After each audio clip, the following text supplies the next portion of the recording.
Bom dia, Maria Cecília. Bom dia, Paulo, professor Paulo Furquim. Bom dia a todos aqui, Paulo Henrique, Ronaldo Piber, Pilar. Um super prazer fazer a abertura da segunda semana da concorrência nas universidades. Eu diria o seguinte, Cecília, que a gente deveria mudar o nome para a segunda maratona da concorrência, entendeu? Porque eu sei que você e o pessoal do IBRAC Júnior, Isabel, Rebeca, Catarina, tantos que estão trabalhando, realmente trabalharam muito para colocar essa semana em pé. É uma coordenação fantástica, você conseguir ter 10 universidades engajadas pela segunda vez, e para o IBRAC é algo de muito orgulho, né? Pelo trabalho realizado pelo IBRAC Júnior, na coordenação da Maria Cecília, porque o nosso intuito é justamente garantir a disseminação da cultura da concorrência, né? Da cultura da defesa da concorrência. E para nós, o intuito do IBRAC é justamente fazer isso não somente em relação às universidades, às faculdades de direito, que tradicionalmente já tem essa matéria já pelo menos há 2 décadas para mais, mas fazer essa expansão geográfica e também para outras faculdades que não estão, vamos dizer, nesse centro ou nesses polos tradicionais que muitos de nós viemos, né? Então, é excelente essa iniciativa, e eu espero que os estudantes aproveitem. A gente tem aqui um painel fantástico que eu vou deixar para Maria Cecília apresentar, aqui já passando para você a condução, Maria Cecília, e vou ficar aqui mais um tempo, depois, infelizmente, eu vou precisar sair para outro compromisso. Cissa, com você. Obrigada, Renê. Mas quem estudou aqui tudo para moderar esse painel hoje foi a Isabela. Então, eu vou passar a palavra para ela e no finalzinho eu falo. Mas aí já está com todo o perfil de todo mundo, dos professores, vai poder fazer a apresentação melhor do que eu. Muito obrigada, Cissa. Obrigada, Renê. Bom, eu sou Isabela Panunzio, sou coordenadora do IBRAC Júnior e advogada do Levi Salomão. Hoje eu vou ter a honra e a audácia de moderar essa mesa com pessoas gigantes que eu admiro e admirei minha carreira toda. Então, antes de começar, queria agradecer aos palestrantes por terem vindo e dividir um pouquinho da carreira de vocês com a gente. Queria agradecer ao IBRAC, na pessoa da Maria Cecília e do Renê, por sempre darem o apoio e o espaço que a gente precisa no IBRAC Júnior para tirar esses projetos do papel. E queria agradecer a vocês, estudantes que vieram hoje, aos que assistiram outros dias, outros painéis da Semana da Concorrência, porque no final do dia são vocês que dão vida para esse projeto, né? E a Semana da Concorrência é um projeto do meu coração, assim, porque, infelizmente, a concorrência ainda não é um tema tão difundido nas universidades. E quando é difundido, fica muito concentrado ali no eixo Rio, Brasília, São Paulo. Então, quando a gente pensou, no ano passado, em começar a Semana da Concorrência, o nosso objetivo era um pouco esse, assim, de trazer o direito da concorrência para perto de vocês. E com isso tentar descomplicar um pouco, né? Descentralizar o conhecimento, espalhar a informação e, de alguma forma, tentar deselitizar também o direito da concorrência, porque o que a gente quer é mostrar que ele é múltiplo, que ele é imenso e que dentro do direito da concorrência cabem vários perfis. E aí foi muito pensando nisso também que a gente decidiu encerrar a segunda edição com um evento de carreira. Acho que para a gente que está dentro do direito da concorrência, as possibilidades são mais ou menos claras. Você pode estar no CAD, você pode estar numa consultoria econômica, você pode estar dentro de uma empresa, dentro de um escritório, você pode estar na academia. Mas eu lembro de estar na faculdade e não conseguir enxergar esses caminhos com tanta clareza. Então, assim, eu acho que essa fase que vocês estão, de estar na faculdade, é provavelmente a melhor fase da vida, porque você tem um mundo inteiro de possibilidades na sua frente. Mas é também uma fase muito difícil e de muita pressão, porque você tem um mundo inteiro de possibilidades na sua frente. Então, se a gente puder ajudar vocês a pensar nesses caminhos, enxergar esses caminhos com um pouquinho mais de clareza, vai ser um super prazer para a gente. E aí eu lembro que eu mesma esbarrei no direito da concorrência um pouco por acaso. Tinha uma vaga no jornalzinho da faculdade, eu apliquei para a vaga, eu consegui a vaga e eu me apaixonei, assim, estava no segundo semestre e foi isso. Mas em muito foi porque eu tive uma professora que me inspirou, que foi a Ana Frazão, que na época era conselheira do CAD, mas sim, segue sendo um super exemplo para mim. E eu acho que essa possibilidade de ter alguém em quem me espelhar, em quem me inspirar, foi fundamental para mim. Então, pensando nisso, a gente trouxe inspirações para vocês. E aí, no esforço de organizar a conversa, a gente colocou os nossos palestrantes em caixinhas.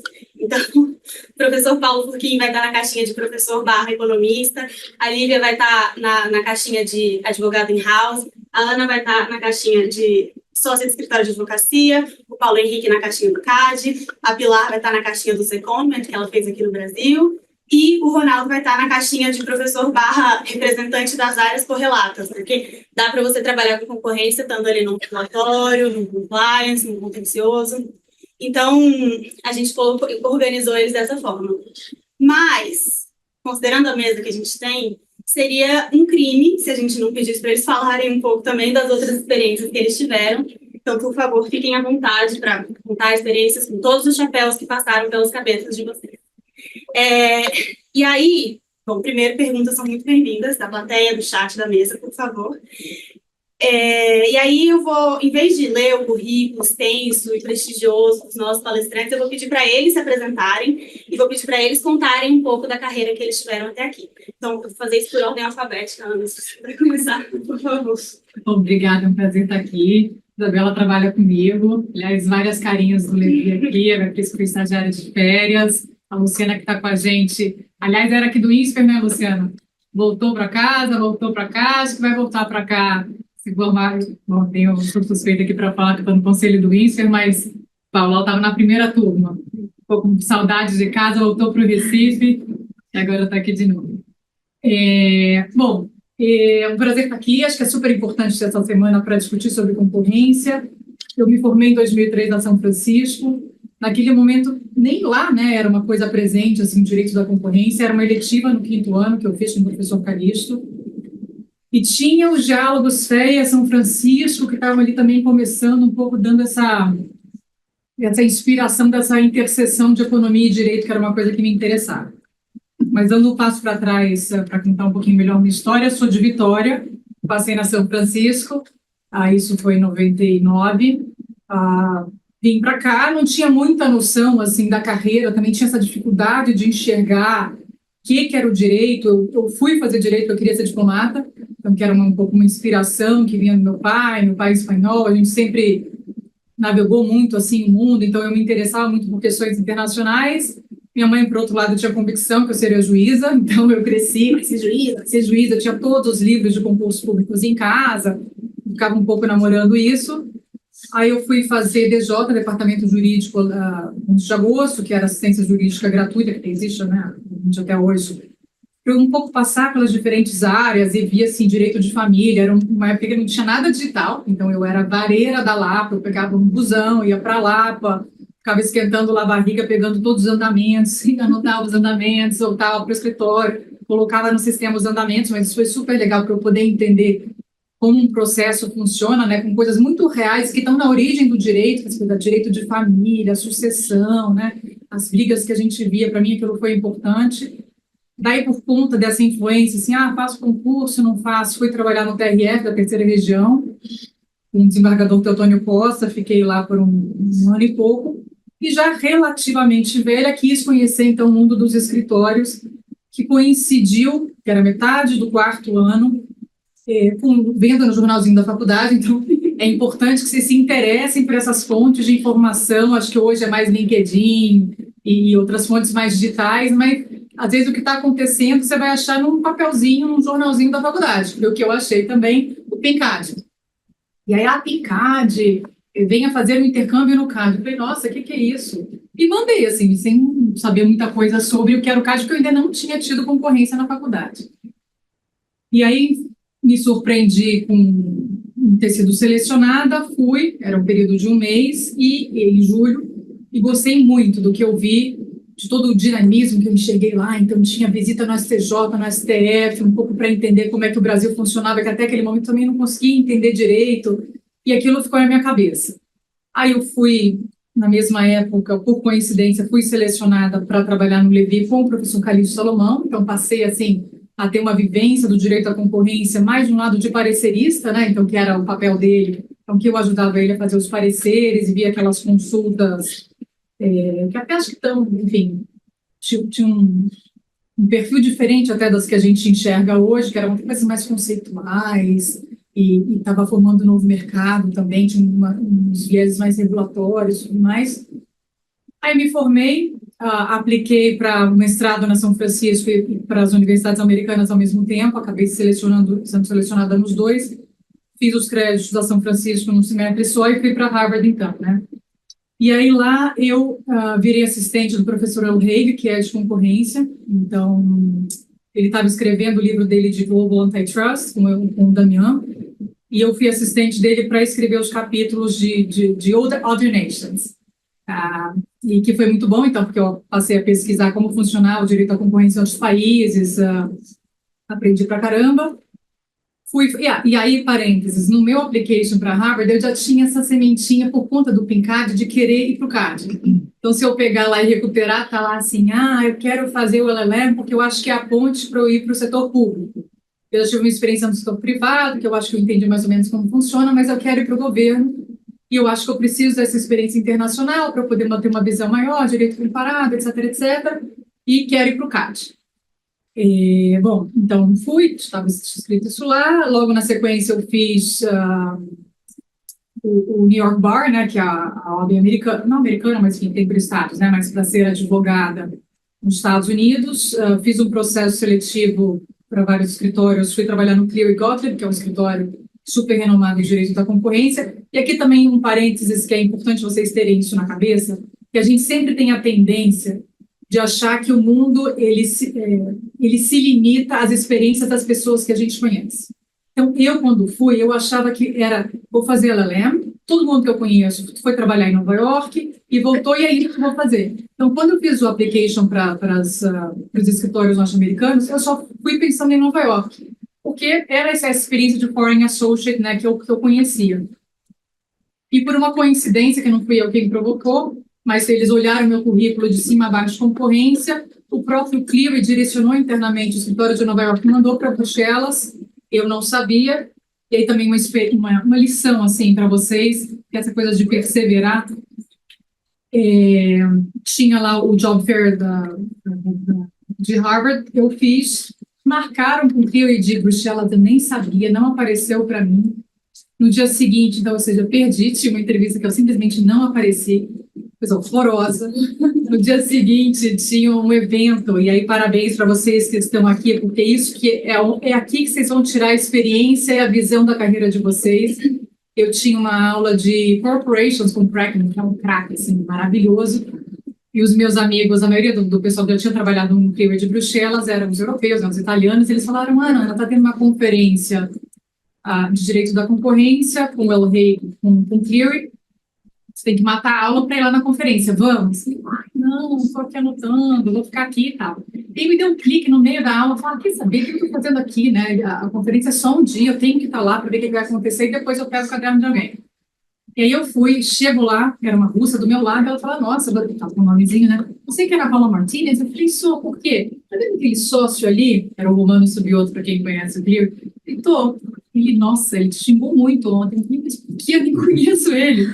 Porque você estava, eu era a pessoa depois de você na entrevista e você simplesmente não apareceu. Eu falei, gente, mas eu não estou nem sabendo o que aconteceu.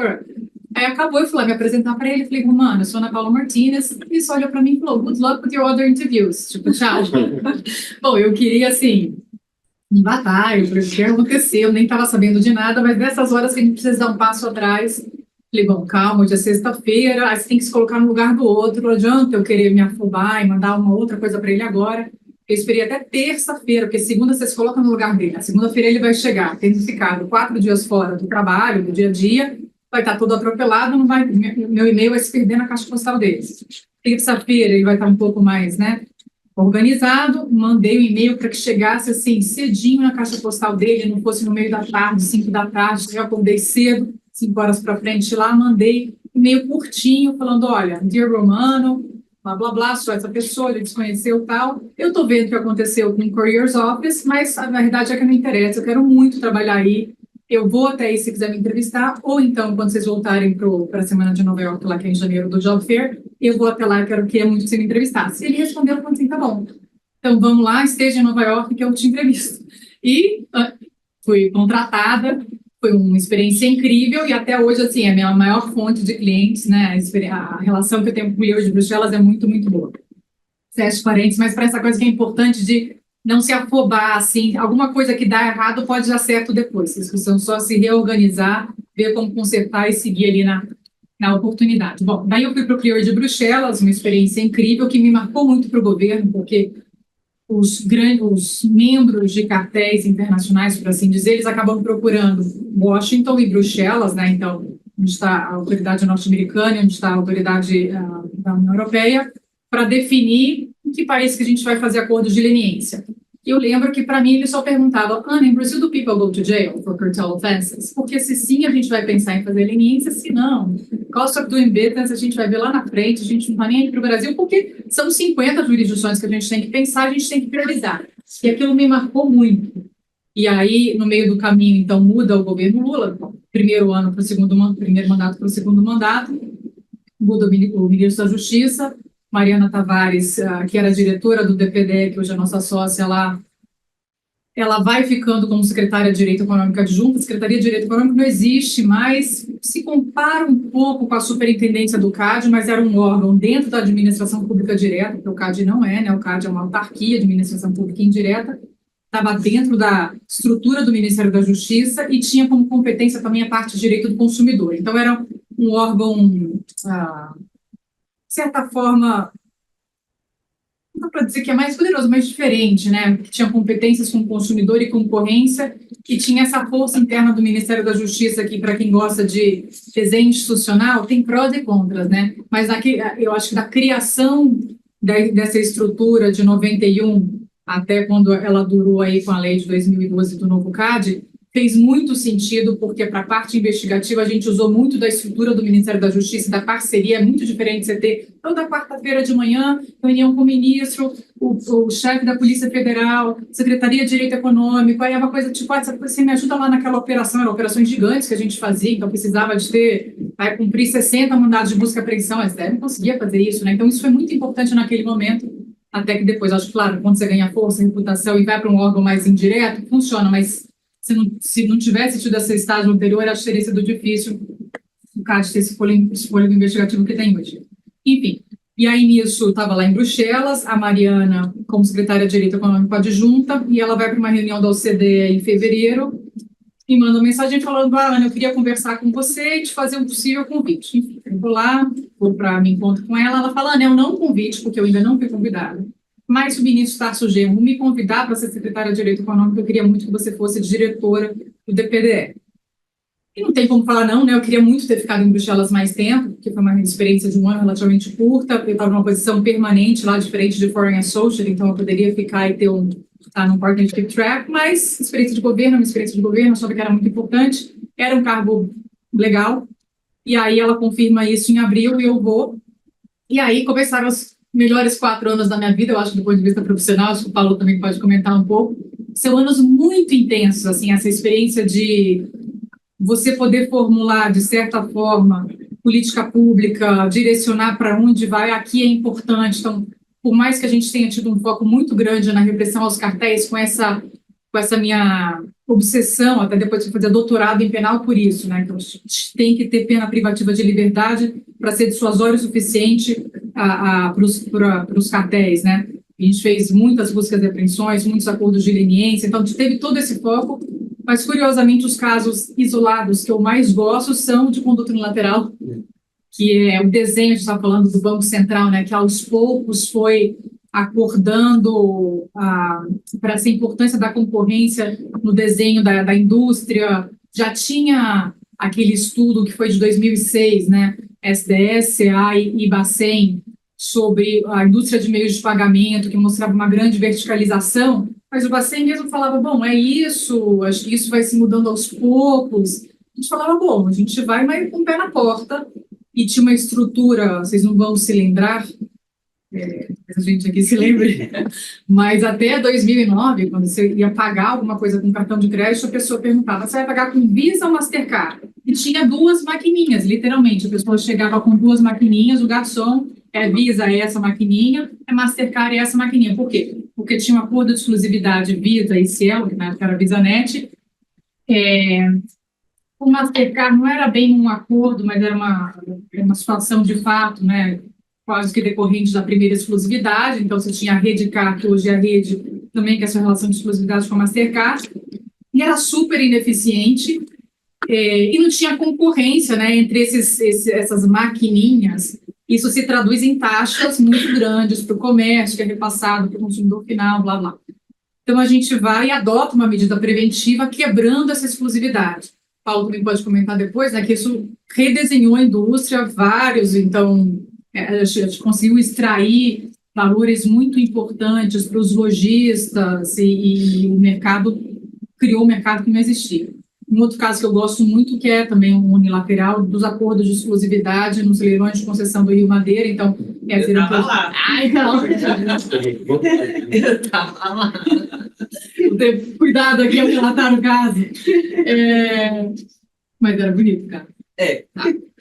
Ficou para a história. Ficou para a história. Que era um projeto do PAC, super importante, tal, construído lá com as hidrelétricas, sobre Madeira, Santo Antônio em geral. E tinha uma empresa que fez acordo de exclusividade com os fornecedores de turbinas e geradores com base no Brasil, Alstom, Siemens, etc. Tinha alternativa para os concorrentes? Tinha, mas já era no exterior. Então, o que a gente entendeu? Que era uma alternativa muito mais custosa, que teria que trazer turbina e gerador no navio, não tem acesso ao financiamento do BNDES, tem custo de transporte, blá, blá, blá, tem a incerteza. E não é que é um custo pequenininho quando você constrói uma usina, é um custo que responde por 30% da construção de uma usina. Então, a gente adotou uma medida preventiva, quebrando aquela exclusividade, 8 processos judiciais, várias brigas, suspensão de segurança, parar na mão do ministro. Foi uma briga boa. Ministra. Mas então, ministra. Você leu o livro lá da Malu Gaspar, a organização? Sim. E a parte que o Marcelo Odebrecht conta essa história, assim, eu achei incrível, porque briga, claro. A Dilma estava super em cima desse caso, claro que o peso do CAD é importante, mas se você está só no judiciário com o CAD, então você pode ter, nesses casos grandes, um papel de uma influência política boa, positiva para a concorrência, né? O Brecht poderia ter simplesmente, não, vou brigar até, e leva esse processo como um processo de papel. E parece, por que eu gosto tanto desses casos? Porque são processos de carne e osso. Então, são processos que a gente conseguiu extrair o valor e não impor uma multa, né, parênteses, cartel do aço, que é uma condenação de 99 em relação a uma conduta de 96, foi transitar em julgado no ano passado. Então, ficou décadas sendo discutido no judiciário. Que efetividade tem um processo desse? Tem papel educacional, começa de algum lugar, óbvio, não estou querendo tirar a importância disso, mas muito mais relevante do ponto de vista da geração de valor social são esses casos que você já consegue extrair isso de forma quase que imediata, né? Então, nesse caso, tinha o leilão, e a Dilma liga para o Marcelo e fala, Marcelo, se acerta com o pessoal do CAD, não vai ter leilão se você não fizer um acordo quebrando a exclusividade. Ele, bom, tá bom. E aí ele fez e o leilão aconteceu. E a gente nunca tinha visto concorrência de verdade no leilão de concessão para energia elétrica. Então, o leilão foi desenhado para um preço máximo por quilowatt-hora, que era 130 que era 122, era R$122 por megawatt-hora.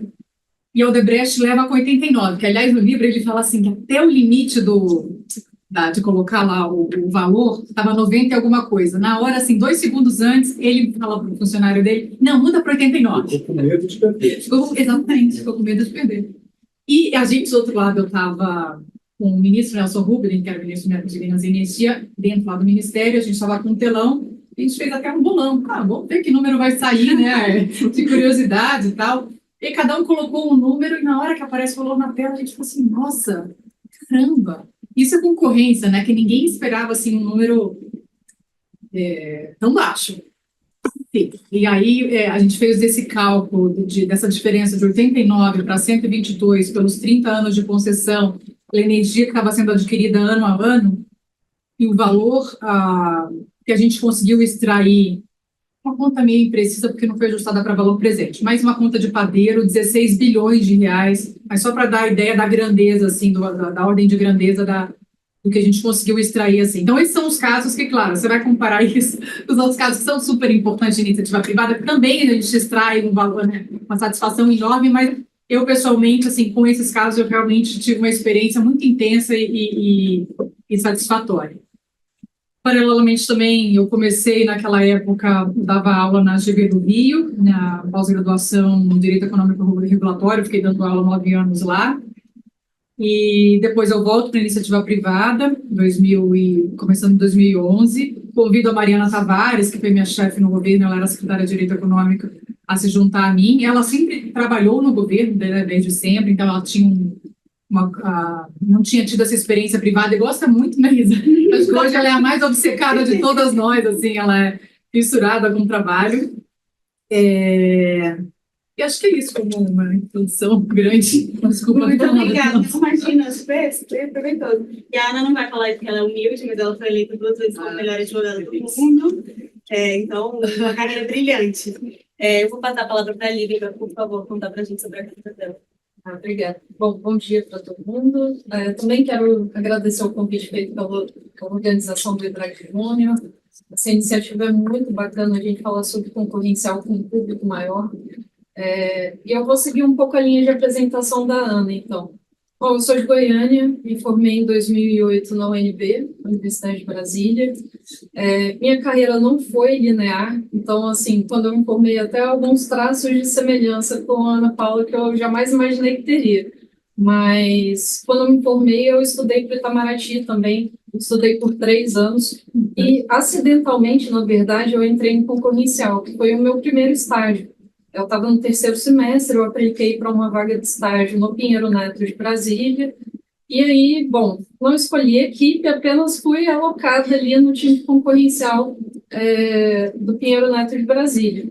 Foi ali o meu primeiro contato, me apaixonei pela área, foi um estágio de 1 ano e meio, depois cheguei a estagiar no TST, mas trabalhista, não, nada a ver. E aí, quando me formei, tentei nessa carreira diplomática, infelizmente não deu certo. Aí, mais uma vez também, né, às vezes a gente traça planos que eles não se concretizam, mas tem outra coisa te esperando mais à frente. Eu acho que é importante ter essa calma de pôr a bola no chão, ver o que você tem de perspectiva, né, ver o que é o seu perfil, com o que você se assimila, enfim. E, bom, acabei entrando no CAD, fui servidora pública do CAD, eu posso dizer que passei por todos os lados do balcão em concorrencial. Fui servidora do CAD numa época de 2013 a 2017.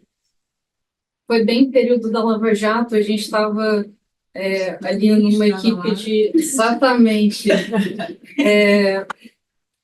Eu estava ali na equipe que tinha como gestora a Amanda Taide, talvez alguns de vocês conheçam.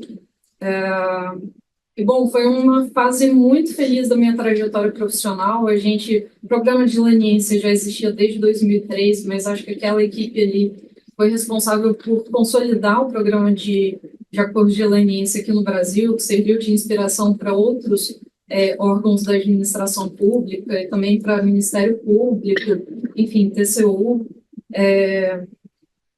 Então, tenho saudade de algumas coisas ali daquela rotina, busca e apreensão, era uma atividades ali também que você sai um pouquinho da caixinha de concorrencial, dá uma adrenalinazinha, você acordar 4 horas da manhã para fazer uma busca e apreensão, mas enfim, é muito bacana.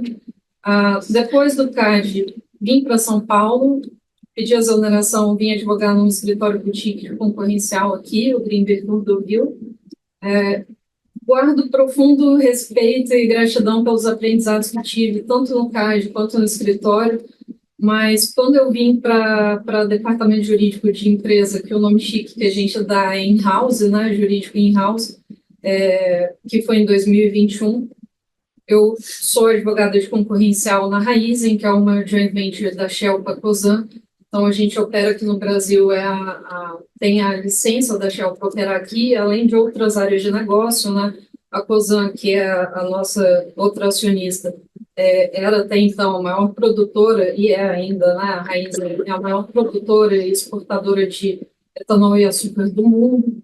Então, assim, ali é uma empresa que tem bastante desafio para quem gosta de concorrencial. E aí, falando um pouquinho do que eu vejo de como é a atuação do profissional de concorrencial no departamento jurídico, quais são as atividades que a gente exerce ali e quais são as oportunidades que eu vejo, né? Primeiro de tudo, eu acho que diferente de outras áreas do direito, o concorrencial no departamento jurídico ele tem uma atuação que ele é muito cross, ele é muito transversal.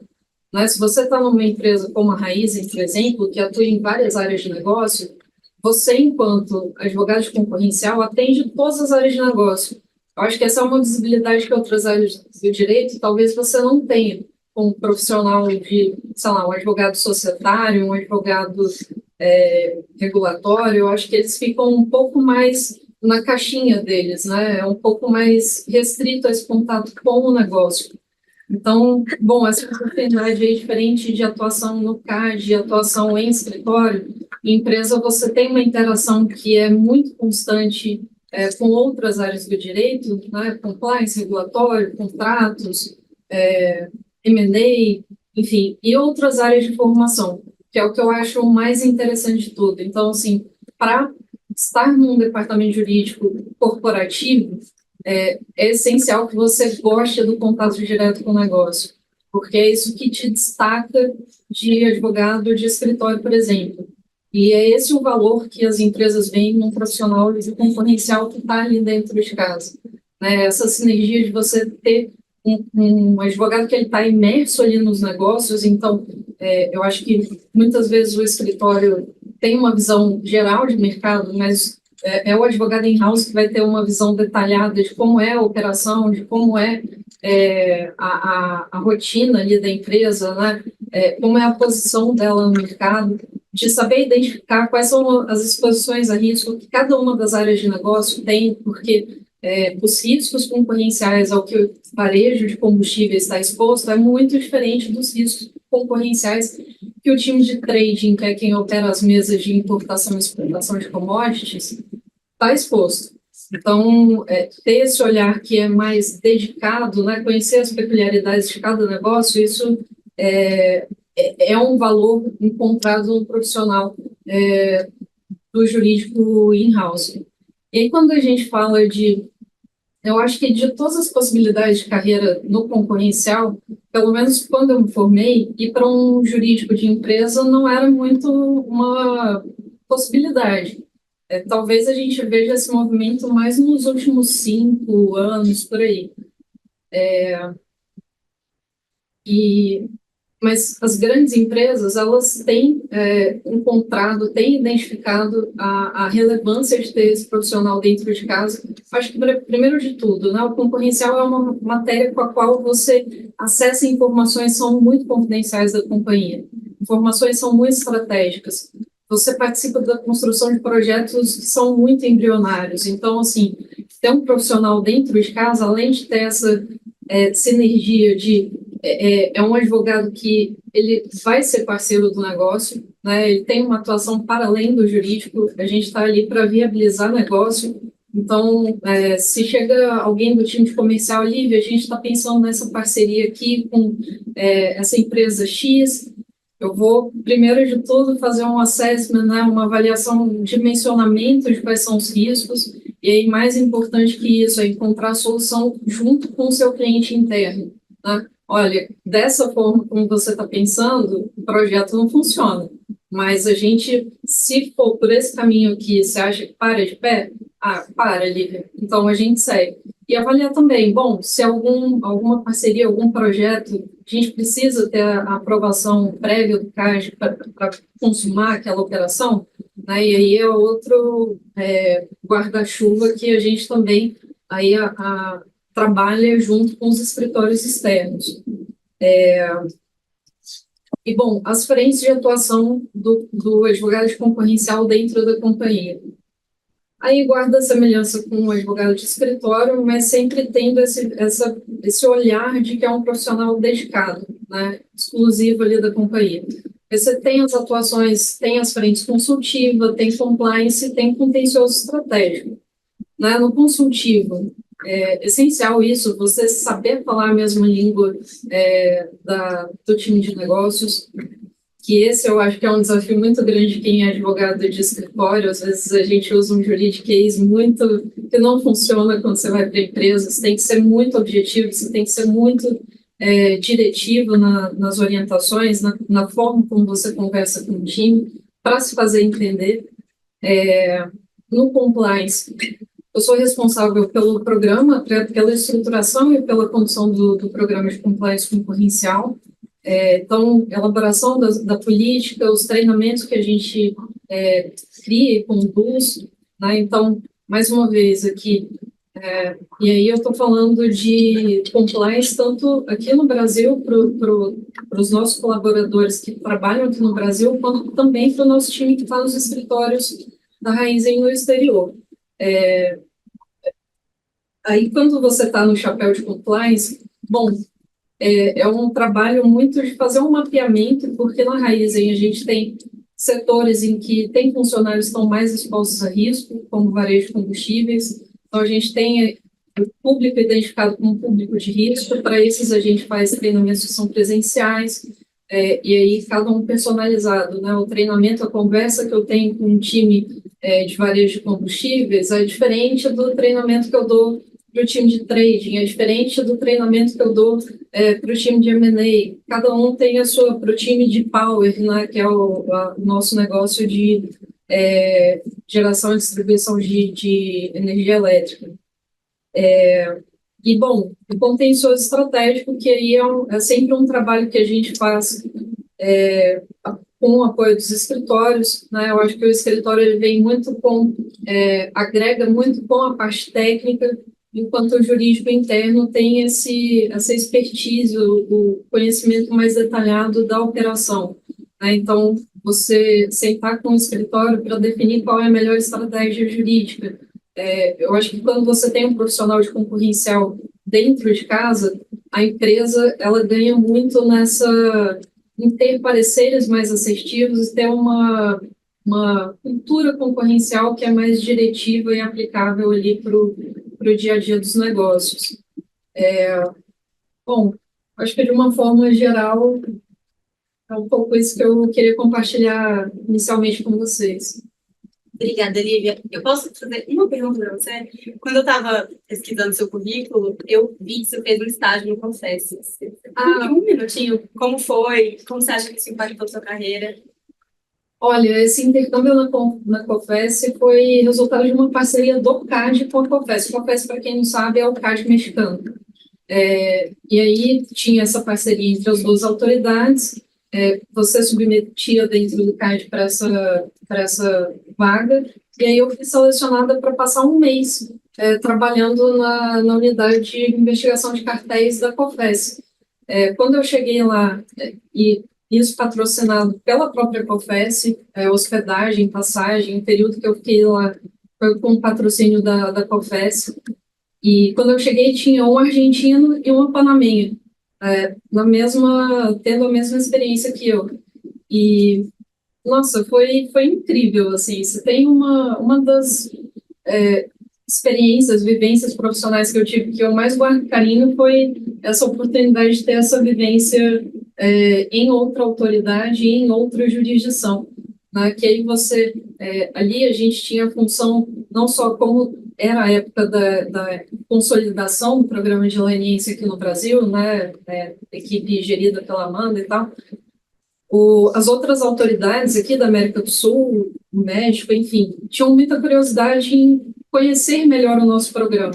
Então, teve uma troca muito grande, né, que eu levei para eles como que a gente tinha estruturado a negociação dos acordos de leniência aqui no CAD, na época, e pude aprender com eles como eles faziam a investigação, como era a divisão entre as unidades. É a mesma unidade que investiga, é a mesma que negocia acordo, é a mesma que, enfim, tinha lá eles estavam numa fase de construção ainda da implementação do Chinese Wall, né, entre a unidade que negocia acordos. Então, abreviando um pouco, foi nesse contexto. Legal, obrigada. Isabela, o CAD ainda tem a parceria. Legal. Legal, bom saber. Quem tiver no CAD. Professor, se você puder, por favor. Obrigado. Bom, primeiro, agradeço aqui o Interact Júnior, né, pela organização. Meu contato com vocês tem sido assim, sempre... Já começa a não surpreender, porque eu já começo a esperar níveis super altos. Não só na Semana da Concorrência, mas, sobretudo, nas mesas que vocês organizam e propõem para o Encontro Internacional de Prática. Vocês se sentem super bem organizados, né? Eu vou procurar deixar bem curta aqui a minha trajetória, né, que sou do INSPER, o pessoal já conhece, e vou tentar fazer mais ao final eu pensei sobre a observação de diversas carreiras que eu pude ver na vida, né, tentando tirar um aprendizado mais de observação até do que da minha própria carreira. Mas falando um pouquinho de mim, eu tive essa dúvida na hora do vestibular, tá? Entre direito e economia. Sabia. E o meu pai era professor de direito, era desembargador, e eu acho que por isso eu fui fazer economia. E assim, a minha trajetória independente e tal. Mas sempre ficou um certo gosto assim, pela área, né? Mas aí eu tive uma carreira acadêmica, fui formado na época do controle de preços, assim, a carreira concorrencial simplesmente não era um tempo, né? Mas depois, no mestrado, doutorado, uma investigação que realmente tinha um propósito assim, de entender uma coisa do mundo. Essa coisa do mundo era como que as empresas se organizam numa cadeia produtiva. Primeiro, um modelo realmente geral, né? Assim, abstrato, e que eu olhava no mundo real, tinha sido esperado para um caso, que era um caso da laranja, né? E aí eu trouxe esse exemplo para o caso da laranja e terminei ali meu doutorado. Nessa época, fui fazer um doutorado de sanduíche em Berkeley, um cara que é muito importante nessa área, que é o Oliver Williams, e lá encontrei a Lúcia Helena Salgado, enfim, que já tinha uma cabeça completamente diferente da minha. Ela falava assim, antitrust, está totalmente focada nos cursos de antitrust. E eu me lembro que a gente conversou bastante, mas eu ainda estava naquele meu caminho. Mas o fato é que quando eu defendi, o Gessler Oliveira e o César Marcos, que era assessor do Gessler, estavam com o caso da laranja na mão, né? E eu me lembro que eles ligaram na casa da minha sogra, no Rio de Janeiro, entre o Natal e o Réveillon, né? E a gente ficou conversando, e aquilo foi assim, puxa, é muito interessante isso, né? E o trabalho deles, né? Eu cheguei por uma via completamente diferente da Lívia, por exemplo. Cartela laranja.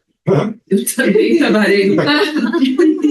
Eu estava pensando, as nossas vidas se entrelaçaram, todas as vidas daqui se entrelaçaram, né? Então, eu fiz um parecer da formação da Raizen, por exemplo, atuei super no caso de Constituição. Me lembro da gente, Ana Paula, com esses casos de conduta unilateral, não sei se você se lembra, vamos jantar que eu vou te explicar o caso. Eu era o caso da... atrás do Olavo na academia, lá você tem que... O caso da Ambev, aí jantar no caso da Ambev lá, e realmente uma atuação super legal. E a Cissa, tanto no caso da Braskem, quando eu estava no conselheiro, mas depois, no caso da Braskem, e a Isabela mais recentemente, nessas sessões que você organiza. E a gente teve um caso assim, bem emblemático da Petrobras, não sei se tem. Sim, exatamente. Que nunca a história foi realmente contada. Opa! Mas é você que não voltou, né? Eu era conselheiro e realmente era assim, para alguém que olhasse, isso não faz sentido. Eu falei para a CGC, isso não faz sentido. Mas, enfim, voltando. Todo mundo tem uma inspiração assim na vida, ou uma ou mais, tal. Eu certamente tive ali na Elizabeth Marina, que foi presidente do CAD, e quando eu li carreira totalmente acadêmica, ela me liga e fala, você não quer vir aqui para o CAD, vai ter algumas vagas, tem todo um processo. E eu até no começo, na primeira abordagem, olha, para mim nesse momento não é muito bom, porque, enfim, as coisas assim, eu estava um momento aqui na FGV, que era professor da FGV, não era conveniente, porque eu estava numa posição ali que era importante. E então eu até assim, perdi uma oportunidade para o CAD, mas dali a 6 meses apareceu outra oportunidade. E aí eu pensei assim, estava o Elcio Toquete, Daniel, tem um trio de organizações do CAD, né?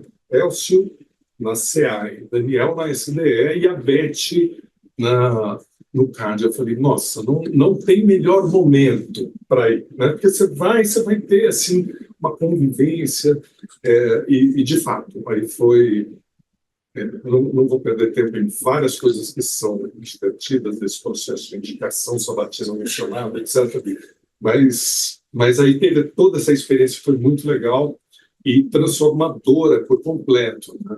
Eu já fazia alguns pareceres muito esporádicos por conta do conhecimento acadêmico na área.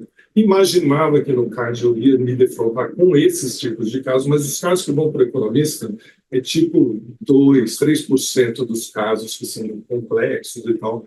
E aí eu levei um banho assim de direito, prescrição intercorrente, justificação.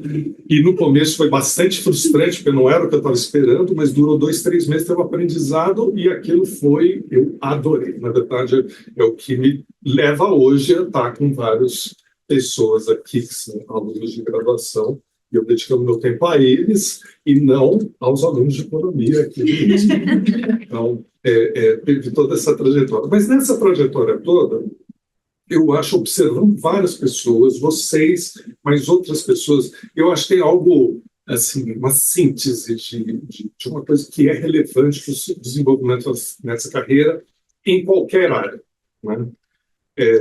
E isso tem a ver com as caixinhas que a Isabela propôs. A Isabela propôs uma caixinha do advogado in-house, né, do advogado de escritório, o economista na consultoria, né, o economista acadêmico, o governo. Então, tem essas caixinhas. Mas, na verdade, eu acho que o sucesso dessa carreira é você pular de caixinha, é você ter uma experiência que é de certo modo, se abrir para as coisas que são fora daquele seu mundo inicial. Digamos, um advogado trabalhista, acho que não tem esse mesmo condicionamento da carreira, né? Você pode ficar muito mais concentrado numa coisa que é direito-trabalho. Aqui é uma coisa que você se beneficia da experiência como economista, me ajudou muito, eu me abri ao direito, realmente assim, procurar entender assim, todo esse mundo que era estranho para um economista, né? E até diria, me excluindo da análise, que os conselheiros que eu vendo que melhor desempenharam economistas foram aqueles que menos foram arrogantes no conhecimento da economia na interface com o direito, né? Foram os que mais se tornaram permeáveis a aprender com o direito, né? Noto a mesma coisa do pessoal do direito que foi para a área e que se abriu para a economia e, de fato, reconheceu a relevância do argumento econômico como fundamentação dos casos concorrenciais. A experiência no governo versus a experiência privada também foi outra coisa muito importante. O PINCAD é impressionante assim, a correlação entre participar do PINCAD e aonde você foi na carreira, seja no setor público, né, muitos conselheiros passaram no PINCAD, seja no setor privado, né? Então, enfim, eu paro por aqui, deixando esse recado que ficar dentro da sua redoma não é um bom caminho nessa carreira, né? Essa carreira é uma carreira de sair da redoma e ter outras experiências, governo, privado, economia, direito, etc. Obrigada, professor. Você estava falando de laços entre as pessoas do painel, e aí, bom, você coordena a Cátedra Família Martinez Golden, a Ana é a Martinez, e o Paulo Henrique estudou, não fez um curso da Cátedra Martinez Golden, então, com esse gancho, eu vou te pedir, Paulo, para você contar da sua carreira para a gente, por favor. Tudo bem, gente? Bom dia, estão me ouvindo? Sim, sim. Bom dia. Primeiro, agradecer muito a Isabela e a Maria Cecília pelo convite. Não consegui, por motivos extemporâneos, estar em São Paulo hoje, estou de Brasília. E vou dar um pouco de sequência no momento economista aqui, junto com o professor Paulo, sendo o menor dos Paulos nos dois sentidos aqui. Eu acho que tem algumas coisas que o professor Paulo falou e que a Ana Paula falou também que eu queria reproduzir, assim, e pensando em contar a história de carreira. Eu comecei numa coisa, eu acho, um pouco diferente do que economia e direito, que antes de ser economista eu era linguista. Eu fiz linguística na FEFELESH e só depois eu fui ser economista. E talvez o interesse em estudar uma lógica de sistema e tentar entender como uma coisa influencia a outra foi me fazer ter um interesse mais para frente em virar economista e talvez mais para frente o interesse em linguística ter me feito gostar de concorrência e antitruste de forma geral. Eu entrei em economia na Unifesp depois de ter saído da FEFELESH e inicialmente eu acho que o professor, vocês colocaram aqui nas faculdades de direito, hoje em dia, direito da concorrência é um tema mais colocado nos cursos. Em economia, via de regra, essa parte do antitruste é um subtópico de algo que você tem depois das suas matérias obrigatórias, depois de todas as microeconomias que você faz. Então, talvez isso explique em algum nível até o universo relativamente restrito que a gente tem de economistas, mulheres e homens no Brasil discutindo o antitruste, assim. E eu entrei discutindo, eu gostava muito de microeconomia e eu estudava a economia da educação. E eu acho que uma experiência parecida com o que a Ana Paula falou, o que me fez ir para antitruste foi um professor. Basicamente, o professor Jagendron Miolo, eu acho que o Paulo conhece, que dava aula na Unifesp, hoje está na CGU, e foi uma das primeiras pessoas que me apresentou a ideia de estudar uma interface entre direito e economia, e olhar para uma área da economia que eu acho que é uma área muito mais divertida do que a gente pensa, que é olhar para meio que a economia da falha de mercado, assim. Então a gente olha para a parte curiosa da economia, que é a parte que a economia, como a gente aprende no livro-texto, relativamente não deu certo. Existe um CAD, existe agências reguladoras, porque a gente tem que lidar com um contexto de coisas que são para além dos exemplos de livro-texto, e é onde eu acho que a coisa fica engraçada, assim.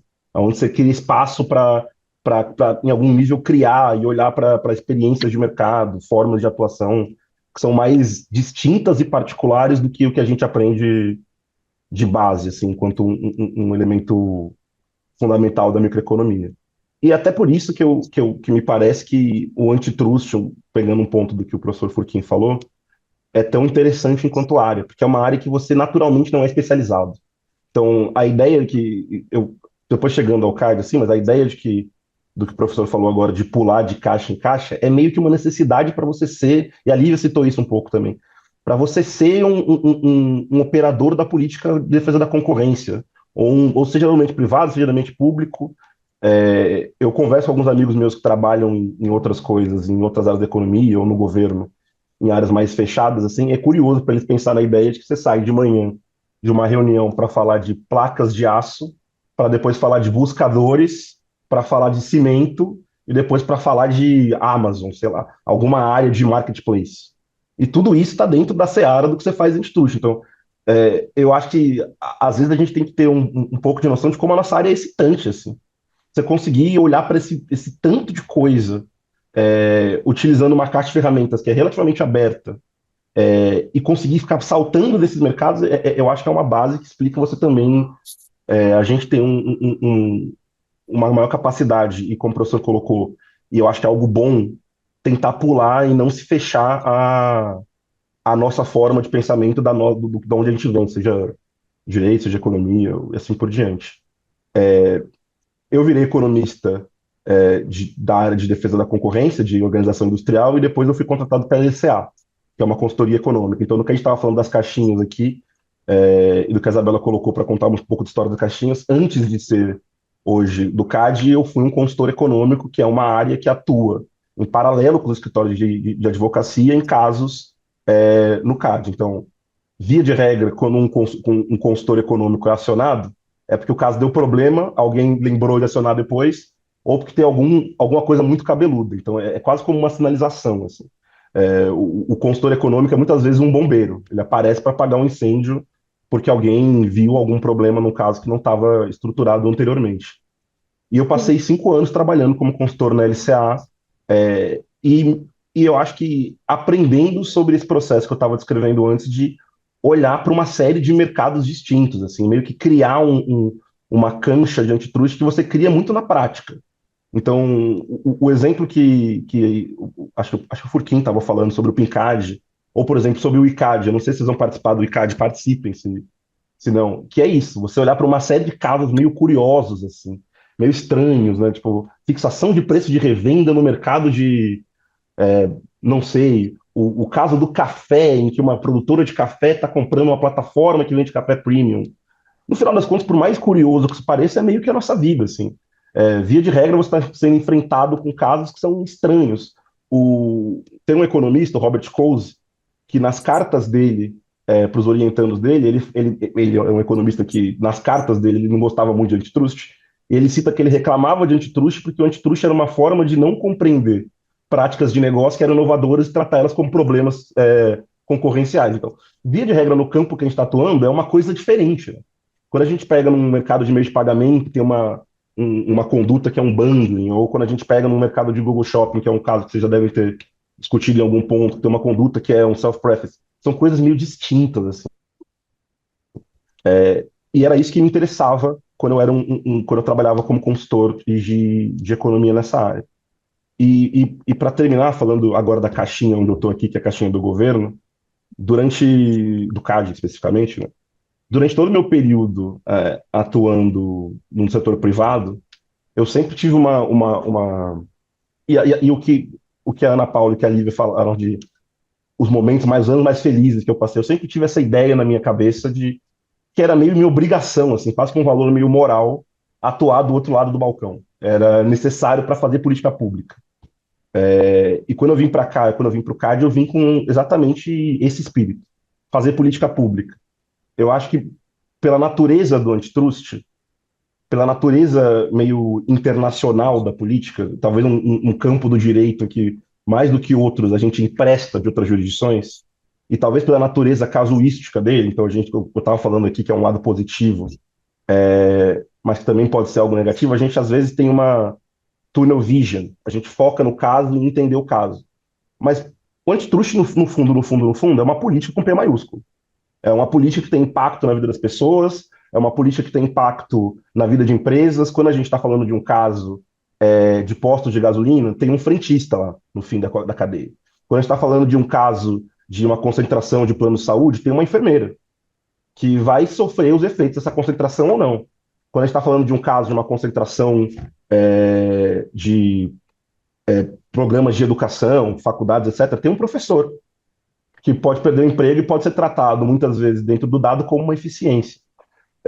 E eu acho que, às vezes, a gente se esquece, olhando para o caso, muito para o caso, que é uma policy, é uma política. E eu acho que a grande parte interessante, o CAD é muito legal para você fazer isso, é você olhar para essa política como uma forma de organizar e de entender como esses mercados funcionam e entender como uma linha filosófica em relação ao que é a concorrência, o que deve ser a concorrência, pode influenciar na vida das pessoas, assim. Então, eu não lembro agora, então, um conselheiro do CAD recentemente estava citando a ordem executiva do Biden sobre competição lá, que é Capitalism Without Competition is Exploitation.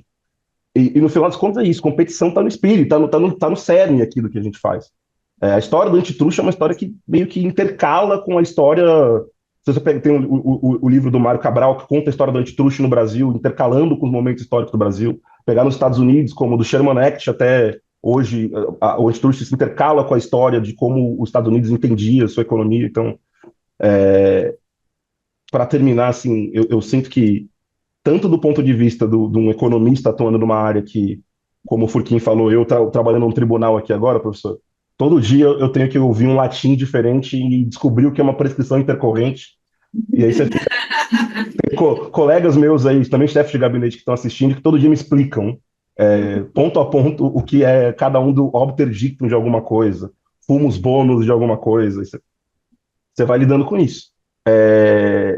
E para o antitrust, para terminar, eu acho que essa capacidade de você ter uma área que tem naturalmente essa interface entre a capacidade de gerar, de olhar para o código e olhar para o efeito econômico do código, e vice-versa, num mercado qualquer.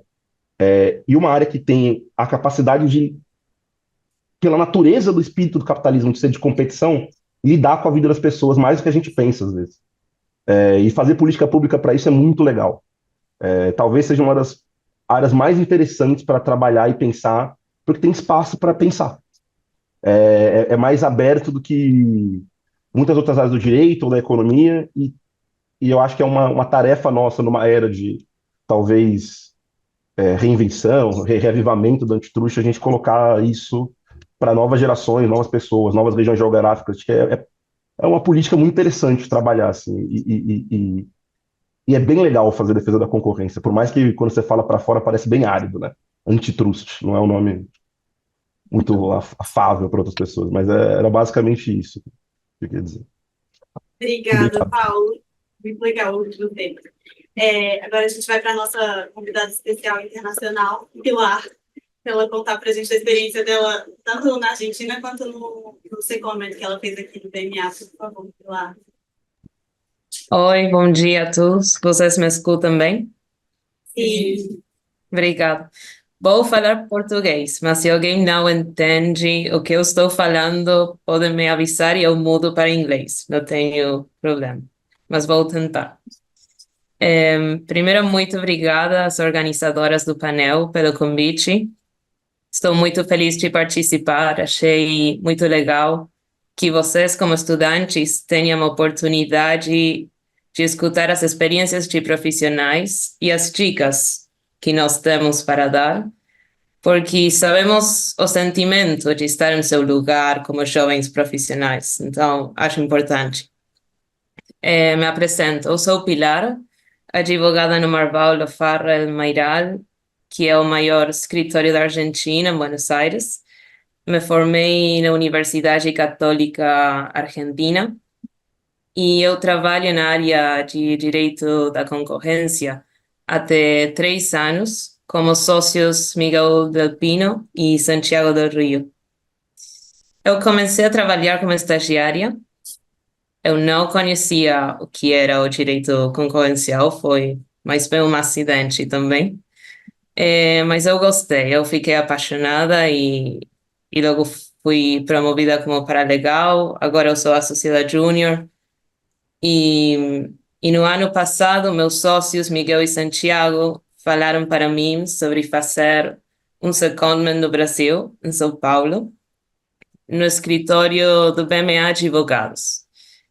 Isso foi por a causa do Chico, que falou com ele sobre um programa que estavam desejando no escritório para advogados de outros países.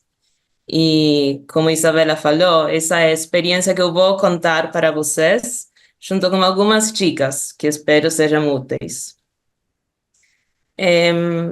Para os estudantes, se alguém não sabe, um secondment é um intercâmbio profissional. Você vai como advogado no escritório de outro país para trabalhar e fazer networking. Um pouco o que a Ana falou ao princípio do Bruxelas, em New York e tudo. Em meu caso, eu tive o privilégio de trabalhar na equipe de Camila Poletti, junto com Lea Jenner, Joyce Silva Riccardi e Maria Eduarda Scott. Também conheci a toda a equipe de Direito Concorrencial do BMA e das outras áreas. A primeira questão que achei interessante contar para vocês sobre meu secondment é a barreira idiomática que eu tive que enfrentar. Eu não falava português e nunca imaginei que eu iria precisar saber falar português para minha carreira profissional. Eu sempre falei inglês por causa da escola, um pouco francês, mas o português foi uma surpresa. Nesse contexto, eu lembro meus primeiros dias no escritório que falavam inglês. Até que um dia, a Bárbara Rosenberg, ela falou para a equipe: vocês precisam falar com Pilar em português, porque ela tem que aprender. E acho que foi das melhores dicas que alguém pode indicar para mim, porque eu entendi que o secondment também representava oportunidade de aprender uma nova língua, e com isso a cultura do escritório e a cultura do Brasil mesmo.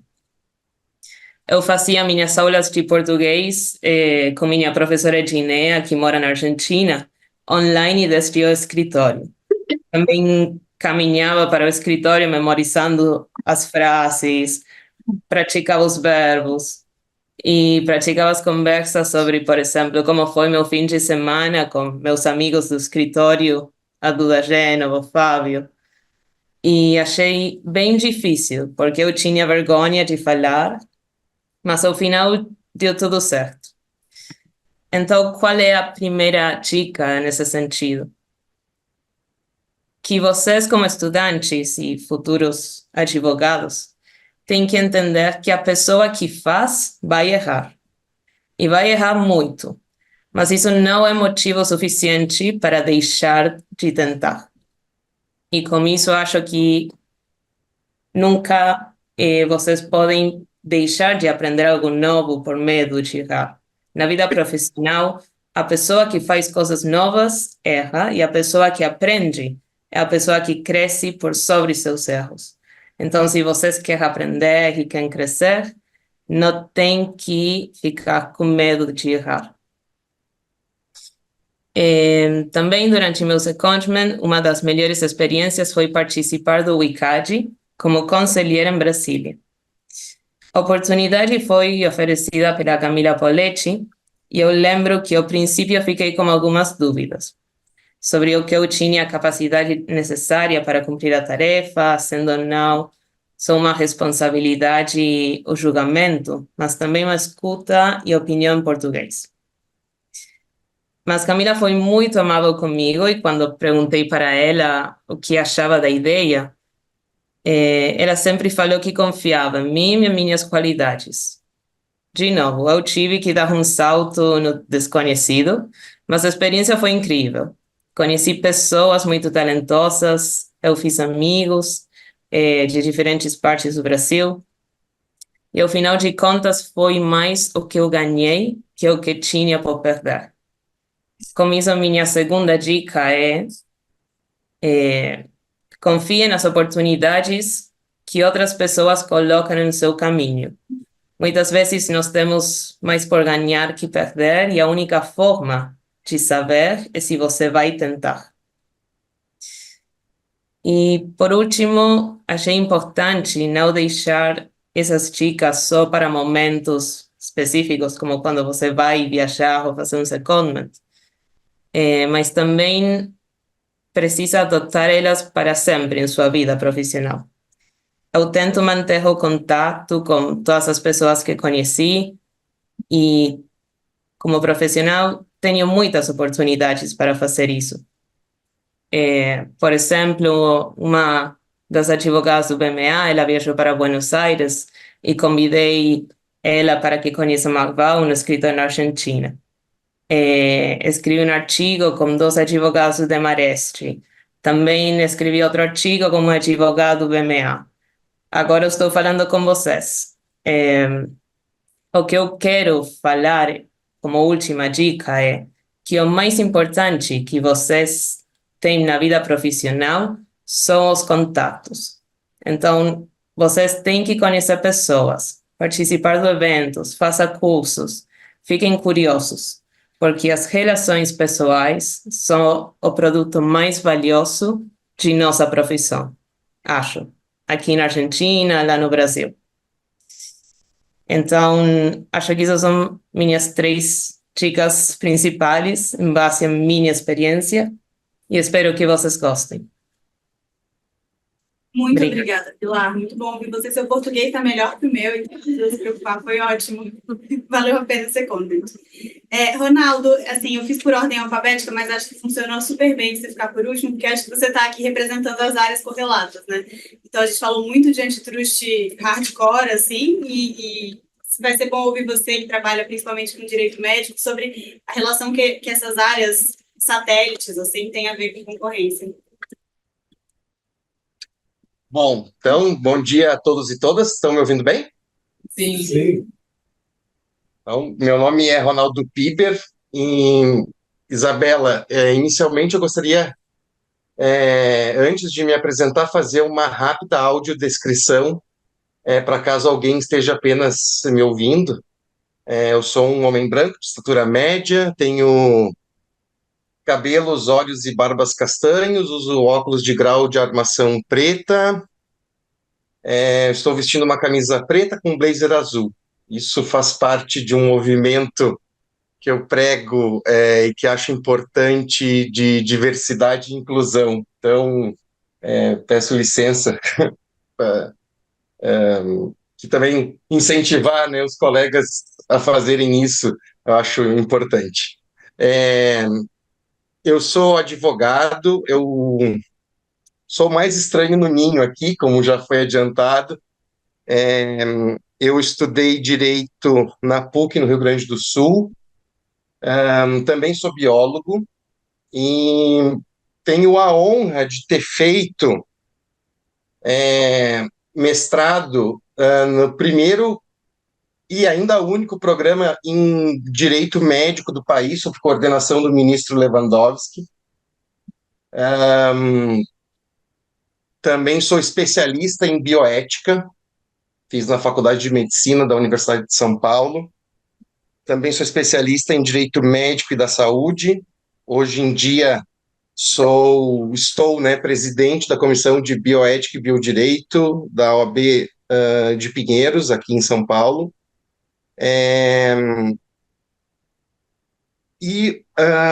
Sou hoje coordenador adjunto de cursos e também professor, né, de Direito na Universidade Zumbi dos Palmares. Inclusive, em nome do nosso reitor, magnífico reitor, professor Dr. José Vicente, nós estamos muitíssimo felizes pelo convite, né? Agradecemos o convite de participar desse virtuosíssimo evento, ao lado de tantas pessoas importantes nesse cenário do direito concorrencial, e para a gente é uma grande satisfação de estar aqui. Bom, o que eu trago de ponderações para vocês? Primeiro, assim, muitas vezes a gente, enquanto profissional, trabalha com algumas áreas que a gente só vai descobrir o nome delas depois, né? Não consegue dar o verdadeiro nome aos bois como deveria ser. E o direito concorrencial dentro da área da saúde é uma delas. O direito concorrencial na área da saúde é um campo muito em ascensão, assim, atualmente, né? Ele visa garantir essa questão da livre concorrência e a proteção dos consumidores no setor da saúde, porque ele vai abranger desde fusões e aquisições de grandes empresas até identificações dessas práticas, né, anticompetitivas que vocês trabalham já de diversos setores, não só na saúde. Mas uma constatação importante que eu trago aqui como advogado e atuante nessa área é que pacientes têm dificuldade de comparar e avaliar serviços de saúde. Então, assim, não é raro a gente ver, por exemplo, nos noticiários, né, fraudes envolvendo questões de órteses, próteses, materiais especiais, né, corrupções envolvendo hospitais, médicos, profissionais da saúde de modo geral, né, planos de saúde, né, ou pesquisa com seres humanos sem garantir a autonomia das pessoas. Isso tudo são coisas que vão afetar a saúde das pessoas, que vão afetar a economia, né, de modo geral. Então, isso são assuntos que fazem parte da bioética, fazem parte do biodireito e, obviamente, estão dentro do direito concorrencial, né? Então, é um mercado super relevante, né, que possui aquelas barreiras de entrada, né, que vão tornar cada vez mais competitivos, né? Então, assim, afetam essa disputa no mercado e elas devem ser analisadas, né, envolvendo essas regulamentações, essas questões envolvendo economias de escala, enfim. Então, dicas que eu posso dar de carreira, né, que dentro de um profissional especialista em bioética, especialista em biodireito, em direito da saúde de modo geral, né? Como os professores já bem falaram, né? Um advogado pode trabalhar dentro da área administrativa, pode trabalhar na parte consultiva, vai poder trabalhar na parte contenciosa. De modo geral, né? Os advogados de escritório, né? Tem essa função. Mas, como também já foi bem dito, o setor do governo também trabalha com políticas públicas. Então, quando a gente fala de programas de compliance, né, implementar esses programas, né, para prevenir essas práticas anticompetitivas, né, falar sobre uma governança, né, corporativa, tratar de análise de riscos, né, trabalhar assim, e eu acho que talvez seja a mais bonita da função, né, a educação dos profissionais, né, para ajudar a garantir, né, os direitos humanos da população em geral, que trabalham com pacientes, né, eu acho que é muito bacana, né, que ajuda dentro dessa área envolvendo a concorrência, né.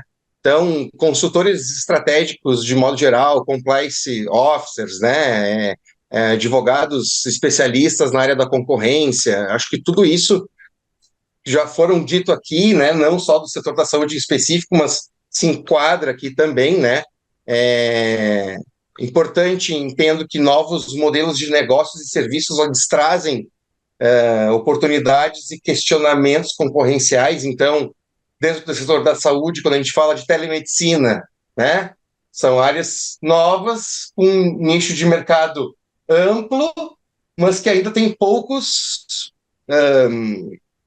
com barreiras, né, de entrada. Então, isso tudo são serviços, né, novos negócios que ajudam o direito concorrencial vai ter uma aplicação na prática muito importante, né? Então, quando a gente fala de fusões de hospitais, né, fusões de planos de saúde, essas questões envolvendo patentes, regulações farmacêuticas, né, para quem gosta de setores envolvendo o governo, quando a gente fala de alocações de recursos, né, a gente está falando de questões econômicas, né, então, consultivo, compliance, contencioso, de modo geral, todo entra, né, dentro da parte do consumidor em si, publicidade envolvendo os produtos e serviços na área da saúde é uma questão importante que a gente trabalha também, né? Então, o que é permitido, o que não é. Então, por exemplo, dentistas hoje podem publicar antes e depois, né? Já médicos não. Então, já tem uma mudança de paradigma, né? De profissionais que parecem ser iguais dentro da área da saúde, mas que existem autarquias diferentes por trás que regulam as profissões, né? Então, o que eu posso dizer é que o direito concorrencial na saúde em específico ele é um campo em expansão. Existem poucos profissionais qualificados, né, dentro desse contexto. Existem muitos desafios e grandes oportunidades, né? Então, esses profissionais que são qualificados em compliance, em estratégia, né, em regulação, né, são fundamentais para garantir essa concorrência saudável, né, no setor. Então, eu acho que são essas dicas assim de carreira que eu poderia dar aqui para os nossos a alunos e estudantes, né, a respeito dessa área. Muito obrigada, Ronaldo. Muito bom ouvir você. Muito bom ouvir todos vocês, na verdade. Eu sempre gosto de ouvir pessoas que chegaram muito longe nas suas carreiras falarem, porque acho que a gente vê vocês, assim, em postos altos, pedestais, e é muito fácil esquecer da relação que foi para chegar onde vocês estão hoje em dia. E aí, pensando nisso, e nos alunos que estão ouvindo vocês, eu queria saber se alguém tem conselhos, outros conselhos, além dos que já foram dados, para alguém que queira seguir a sua carreira. Então, Ana, você vai começar. De certa forma, o que eu acho importante já foi falado aqui de diferentes formas, Pilar me trouxe isso da vida acontece lá fora, né? Que a gente tem que se expor a oportunidades. Então, claro que é muito importante estar em sala de aula, mas isso não é suficiente para você conseguir identificar as oportunidades. Você tem que ter uma formação sólida até para, daí já falando uma segunda dica aqui, que a carreira jurídica, a demanda pelos serviços jurídicos é muito dinâmica. Então, vai ter uma hora que é IPO, vocês vão se lembrar disso. Agora, a gente está 3 anos sem IPO. E o pessoal que só fazia IPO está fazendo o quê? Você tem que ter uma formação boa para, de repente, ir para o compliance. Quando o Lava Jato estourou, eu não fazia anticorrupção, mas eu tinha uma expertise incrível, eu sabia entrar e processar material coletado, porque no governo a gente já organizava isso, coordenei 300 mandados de busca e apreensão, então eu estava muito confortável nessa posição de, então tem uma empreiteira que sofreu uma busca e apreensão e tem 1 milhão de documentos para ser processado, eu sei organizar, a gente vai saber fazer as listas de palavras-chave, primeira, segunda, terceira revisão, chama um, chama outro, enfim. Então, a gente acabou migrando um pouco para também passou esse pico da Lava Jato, que tinha busca e apreensão semana sim, semana não, e tinha muita receita para os advogados, né, nesse setor.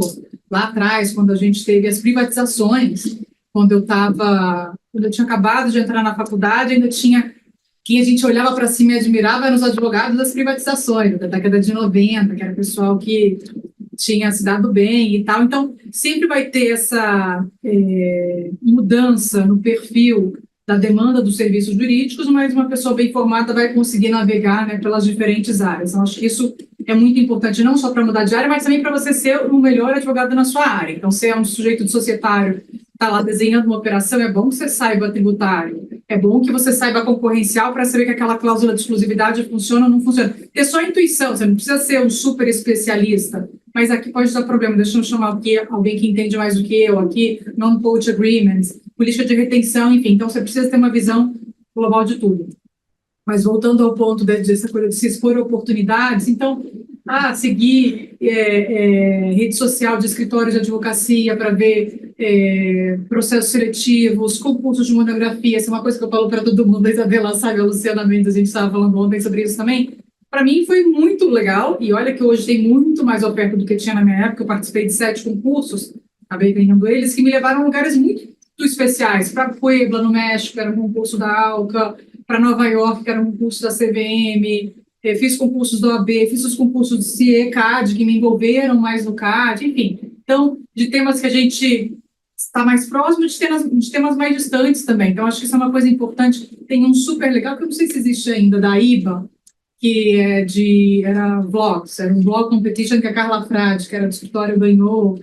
Então, hoje, assim, tem concursos que te levam para fora, que vão te expor a publicações em editoras de renome, que vão te fazer conhecer gente. Então, participe no nosso escritório mesmo. Vou abrir um parênteses para contar uma história legal. A gente tem nosso concurso tradicional lá, o João Freitas, que é do Maranhão, ganhou. A gente tinha como parte do prêmio fazer um estágio curto com a gente no período de férias. Ele veio, auge de Lava Jato. João, você pode ficar um pouco mais? Posso. Going forward, ele fez mestrado na USP, fez mestrado em Harvard, trabalhou no escritório internacional, está no Banco Mundial hoje. Então, assim, é uma pessoa, aliás, de periferia, de baixa renda, que tem uma ótima oportunidade, porque abriu uma portinha e ele soube aproveitar. Então, acho que essa é uma coisa importante. Que mais esses dilemas éticos, que eu acho que isso é uma coisa importante para vocês estarem atentos, porque é muito fácil, na teoria, distinguir isso é certo e isso é errado. Na prática, isso é meio bagunçado, assim. Na prática, você está numa investigação interna, que foi encomendada, tem supervisão do Ministério Público, e o cliente que está na ponta pagando fala, você achou isso daqui, mas dá para ser claro que ele não te pede assim, mas ele te insinua isso. Como é que você faz? Você tem que saber resistir, né? E como é que você se distancia e fala, não, isso aqui não dá para fazer. Então, isso no dia a dia aparece de diferentes formas, e é muito importante que vocês tenham esses controles mentais. Se cerquem de boas pessoas, de bons sócios, que também esse é um mecanismo de controle importante, vai ter outra pessoa que te fala, não, assim, pense em voz alta, sabe? Dá esse passo atrás, aquela frase lá do filme do Wall Street, né, que tem determinados momentos na vida que são cruciais, que vão te levar para um caminho ou para o outro. Então, é muito importante nessas horas que vocês saibam se posicionar para fazer a coisa certa. Obrigada, Ana. Se você quiser. Bom, aqui falando um pouquinho de porta de entrada, né? Eu acho que é interessante para quem não tem familiaridade com a área. A Ana comentou, enfim, a gente tem vários profissionais de concorrencial que começaram com essa experiência do PINCAD, né? Que é uma oportunidade de estágio na autoridade, que é muito interessante, muita gente entra pela área ali. Tem fóruns também, né, como o IBRAC, que realiza eventos, que tem publicações periódicas, a própria revista do ICAD também. A gente da Raizen patrocina o prêmio IA Raizen. Então, para as meninas que estão aqui, eu acho que se engajar em iniciativas do IA, elas têm várias frentes ali, além da submissão de artigos, né? O Paulo comentou do ICAD, que é um julgamento simulado de um caso fictício, em que as faculdades de Direito e de Economia participam e disputam ali, que é super interessante. Mas tem trabalho também, uma iniciativa delas de mentoria, então você é uma mentorada ocasionalmente de alguma profissional da área que está, enfim, ou no governo, academia, advogando ou economista.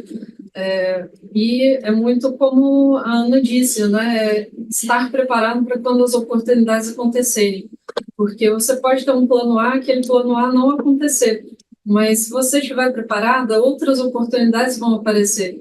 E aí tinha um chefe meu que falava, Lívia, cavalo selado só passa uma vez. Então, assim, quando ele passar, você agarra e pula. Então, eu acho que é um pouco esse o conselho. Obrigada, Lívia. Professora, eu imagino que você dê conselhos o dia inteiro para esse pessoal, mas se tiver alguma coisa que você quiser falar. Não aguentam mais os meus conselhos. Imagina. Mas, além do que eu já tinha dito, eu vou pegar uma frase da Pilar, que eu achei muito interessante, o mergulho no desconhecido. Né? Essa frase tem a ver com o que eu tinha falado antes, de você não ficar só na sua área de expertise, restrito a ela, e, de fato, explorar as áreas que têm desconhecimento a priori, né? Então, esse mergulho no desconhecido. Mas também, no decorrer da vida, é muito difícil se antecipar, desde o que a Ana falou, o que são os trends, né? Então, o que são as coisas que demandam o nosso trabalho. Isso é muito volátil. E também o que acontece, que cavalos selados aparecem na nossa frente, né? Então, essas coisas, elas vão definir a nossa trajetória. É muito difícil saber ex ante que caminho pegar, mas o que dá para saber é que esse mergulho no desconhecido tem que ser algo assim de peito aberto. Né? Acho que, assim, se restringir pelo desconhecido é um fator super limitante nesse caso. Tanto para explorar as outras áreas, quanto para explorar essas várias oportunidades que ocorrem. Eu poderia muito confortavelmente continuar na área acadêmica, como quase todos os meus colegas, né, ficaram na área acadêmica. Na verdade, a experiência até prejudicou a minha área acadêmica. Né? 4 anos vivendo um negócio completamente diferente. Quando eu voltei para a GV, assim, aquilo não tinha um valor dentro da área acadêmica. Era como assim, eu deixei de fazer publicações acadêmicas, eu fiquei para trás, no certo sentido. Então, quando você toma uma decisão desse tipo, você tem um determinado risco, você tem mas abre coisas assim e a sua sensibilidade para explorar essas mudanças de vento que ocorrem no mundo. Então, meu conselho sigam não se restringam, né? Realmente explorem. Obrigada, professor. Paulo, se você quiser comentar alguma coisa, dar mais alguma coisa. Sendo bem rápido, que eu acho que Acho que vocês já falaram quase tudo, assim, que eu pensava, mas só um ponto aqui sobre um negócio que o Furquim falou agora também, e que a Ana Paula falou. Sobre se jogar meio no desconhecido, eu acho que às vezes a gente. Isso envolve grandes decisões, decisões que mudam, de fato, bifurcam a sua vida, mas também às vezes pequenas decisões que no jogo contínuo podem de fato mudar a sua vida. Então, às vezes, eu acho que é muito fácil para a gente ficar numa zona de conforto, que não é necessariamente só eu vou escolher se eu vou para o governo ou se eu vou para uma advocacia privada, ou ir para academia, mas às vezes será que eu vou naquele evento? Será que eu vou escrever aquele artigo? Será que eu vou tentar aquela coisa, assim? Eu sinto que muitas vezes a gente tende a optar pelo caminho de menor resistência, assim. Até porque, via de regra, a gente está fazendo um bilhão de coisas, e você é meio overwhelmed por isso. Então, eu acho que no que houver de possibilidade, tentar meio que sair da zona de conforto. Assim, eu tive uma chefe que é uma economista também, que trabalha na área, que eu sempre disse isso para ela. Era bom no escritório, às vezes, porque eu conversava com ela de coisas que eu não falaria se eu tivesse em outra instância. Assim. E essa pequena coisa virava uma grande coisa daqui a 3 meses, 2 meses, ou aquela pequena ideia era importante para um caso, ou para uma coisa mais genérica da vida, assim. Então eu acho que tentar fazer essas coisas eu acho que é muito importante. Uma segunda coisa que a Ana Paula falou sobre especializar e diversificar, assim. E isso vale para academia também, é uma discussão que eu tinha muito com a minha orientadora, e continuo tendo até hoje no doutorado, que é se você vai para um tema ou se você vai abrir um pouco o seu leque. E eu acho que esse jogo é relativamente complexo, assim. Não só das áreas que vocês podem olhar em relação ao antitrust, né? Então, outras áreas do direito, outras áreas da economia, mas também dentro do próprio antitrust. Tem gente que é especialistíssima em um determinado tópico. E nesse tópico você cria uma cancha até um ponto que você é, de fato, a referência para aquilo. Tem gente que é referência ao mesmo tempo, busca outras coisas, assim. Então, e aí, meu conselho aqui não é bem um conselho, né? Porque eu não, é muito de momento, assim, mas eu acho que é um enfrentamento que eles vão ter em algum ponto de escolher pela especialização. Isso vale para um TCC até, ou pela diversificação, assim, por ser mais generalista, ou alguma coisa no meio do caminho nesse contínuo. E uma última coisa que eu não lembro quem falou agora, acho que foi a Ana Paula no começo, assim, sobre o desconhecido e não seguir o que outras pessoas fazem. A gente, essas caixas que estão aqui, assim, eu acho, é um negócio que eu penso sempre. São meio que as possibilidades que existem, né? Então, a academia, o escritório de advocacia, o consultor, o CAD, o advogado in-house, etc. Mas tem uma série de coisas que eu acho que não existem ainda. E que talvez a comunidade antitrust brasileira não tenha, e talvez vocês possam ser parte do processo que vai gerar isso. Sociedade civil discutindo antitrust, aumentar o espaço da política, criar think tanks, trabalhar com coisas que no Brasil ainda são relativamente embrionárias, mas que em outras jurisdições existem, pressionam e ajudam a política. Então, no sentido de coisas que não existem, talvez, e aí talvez seja o conselho mais impossível de todos, né? Imagine uma cor. Você não vai imaginar uma cor, você vai pensar azul. Mas talvez o que mude no sentido dessas ondas que vocês podem ter na carreira é pensar uma coisa que não existe. Ou que no Brasil é completamente embrionário, assim. Esses caminhos que a gente tem aqui não são todos os caminhos, sabe? Por mais que eles pareçam. E eu acho que vale muito a pena ficar imaginando essas possibilidades. Mais ou menos isso, eu acho. Obrigada, Paulo. Pilar e Ronaldo, eu sei que vocês fizeram as apresentações de vocês já dando dicas, mas se vocês quiserem falar mais alguma coisa, fiquem à vontade para dar conselhos. Sim, eu acho que o mais importante hoje, sobretudo com os jovens, que nós estamos muitas vezes limitados nas redes sociais, ou tudo pesquisamos no Google. Eu acho que precisamos conversar e falar mais com as pessoas. O networking presencial, isso é muito importante.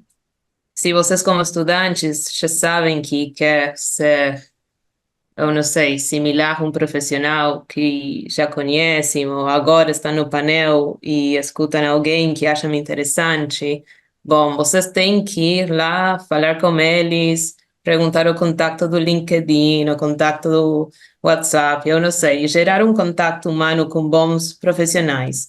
Acho que isso é o melhor porque vai ter uma fonte de dicas ilimitadas. Então, é isso, eu acho importante. Obrigada, Pilar. Ronaldo, não sei se você quer falar mais alguma coisa. Eu acho que concordo com todos, né?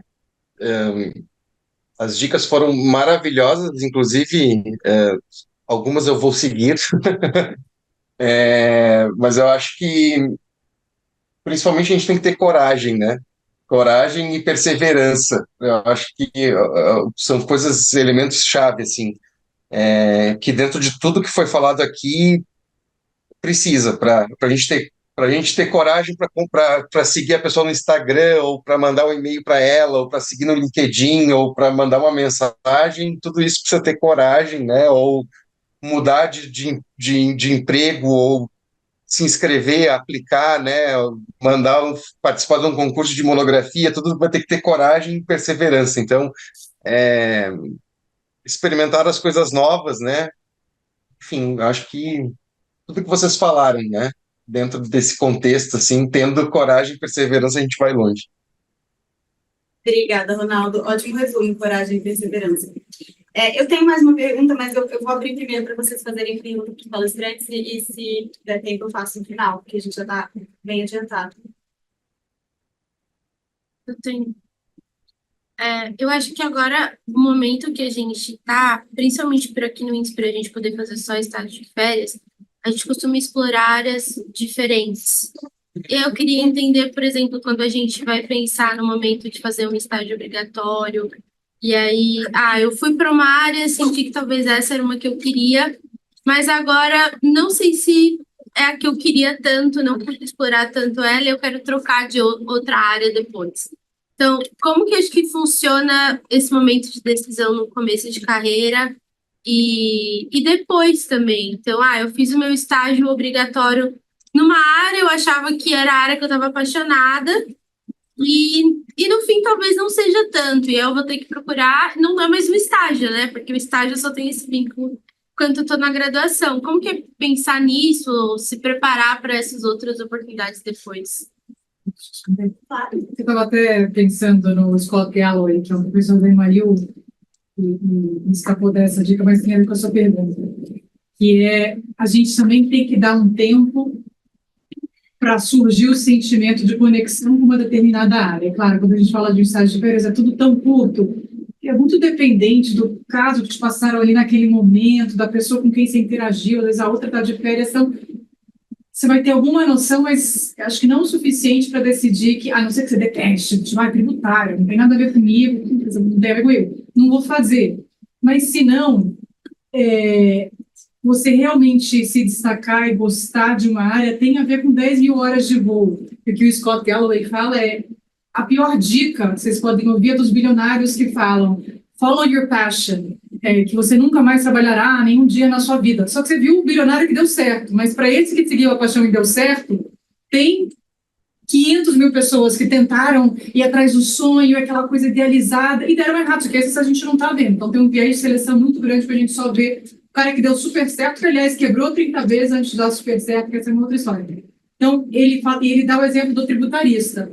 Ele fala, tem que ter 10 mil horas de voo. Se você perguntar para um estudante de direito se ele adora tributária, dificilmente ele vai adorar tributária. Mas se pergunta para um grande tributarista, ele vai amar, porque ele já é reconhecido, porque ele já ganhou muito dinheiro, porque a tese que ele inventou, ele conseguiu convencer o tribunal e deu certo. E isso vai te gerando essa sensação, para usar o termo das redes sociais da dopamina, esse estado dopaminérgico, que te dá a satisfação que você quer continuar fazendo aquilo. Então, eu acho que vai estar claro o que você não gosta, mas se você estiver na dúvida, pode ser que dê certo. Aquela experiência muito curtinha não é suficiente para você identificar que aquilo não tem a ver com você. E aí, isso me leva a um tema relacionado, que vocês têm que focar na área. Então, a gente está falando de concorrência, muito legal, eu quero fazer concorrência. Mas, às vezes, não vai ser essa porta que vai abrir para vocês. E vai ser a porta do lado, que é propriedade intelectual, o mercado de capitais, CVM. Eu me vejo, assim, nos meus caminhos paralelos do sistema do universo paralelo, que existem vários, né?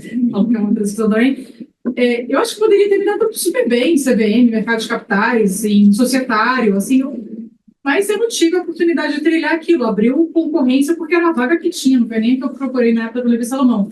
Então, também isso, assim, identificar o que gosta. Se você não gosta, você vai perceber que não tem a ver com você, mas se tá meio mais ou menos, pode ser que ainda não tenha as 10 mil horas de voo, que vai fazer com que você ame aquilo, né? Obrigada. Alguém mais quer comentar? A gente passa para a próxima. Vou passar para a próxima, por favor, se você pudesse apresentar essa pergunta. Tudo bem, pessoal? Me chamo Lucas, sou aluno da graduação de Direito no INSPER. E eu tenho uma dúvida mais em relação à perenidade de concorrencial. Vocês já estão inseridos no mercado há muito tempo, em diferentes áreas, e eu queria entender, assim, como é uma área que é muito ligada à economia e à política, se vocês acham que ela acaba, por conta disso, sofrendo muitos, vamos dizer assim, esfriamentos, e depois volta para o topo, etc. Como qualquer área de direito, vocês acham que tem um agravante a mais, e como vocês lidam com isso? Uma pergunta. Olha, eu posso tentar dar uma primeira resposta, né? Primeiro, tem uma coisa que assim, chama muito atenção para mim, olhando vários campos de atuação, é a resiliência até dessa política às variações de governos, muitas vezes com posições políticas completamente diferentes. Eu acho que isso ficou bem claro no momento da Constituição, eu diria, mais robusta do que nós temos hoje, que foi o momento ali dos anos 2000, né? Então, tinha ali um governo anterior que tinha feito, enfim, de modo muito consistente, tinha essa política com o Norte, muda o governo por uma oposição completa ao governo anterior e a política fica exatamente a mesma, né? Ela é uma política, se constitui mesmo como uma política de Estado. Isso não quer dizer que não tenha intercorrências de influência política, etc., que você pode se alegar. Eu vou ficar aqui totalmente sem falar se tem ou não tem, né?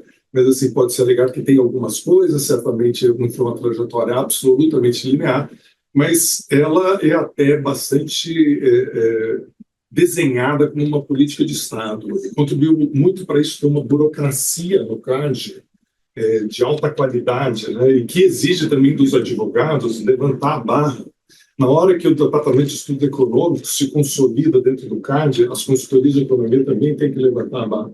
Essa trajetória toda, dentro do direito concorrencial, eu acho, eu não observaria esse esmorecimento ou riscos e tal. E mais ainda, eu acho que a gente tem visto, e o Paulo lembrou muito bem esse campo absolutamente não explorado ainda no Brasil. Então, eu diria que é uma área que tem um potencial de crescer muito além do que essa espinha dorsal do direito concorrencial que faz uma representação junto ao CAD, né? Dentro das empresas, em organizações da sociedade civil, em diversos campos em que a atuação pode ser muito importante. É um ponto que a gente terminou não passando aqui, porque existe também que eu acho que tem a ver com a sua pergunta, uma idealização de que só faz concorrência quem está lá no CAD, em grandes operações, grandes cartéis, etc, etc.